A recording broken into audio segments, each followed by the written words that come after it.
నీలోనే ఆనందం నా దేవా, నీలోనే నాకు జీవం.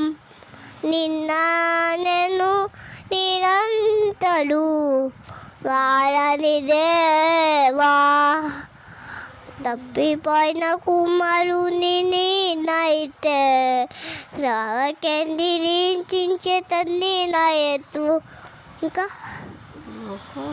నా లోకమంతానే ఊరేగిరా, నాకు ఎక్కడ ఆనందం. నీ తండ్రి రక్తకాలం నడిపిన నా హృదయం పొంగెను, నా హృదయం పొంగెను. ఇంకా నీలోనే ఆనందం నా దేవా, నీలోనే ఆనందం. నేను నిరంతరు మారని దేవా.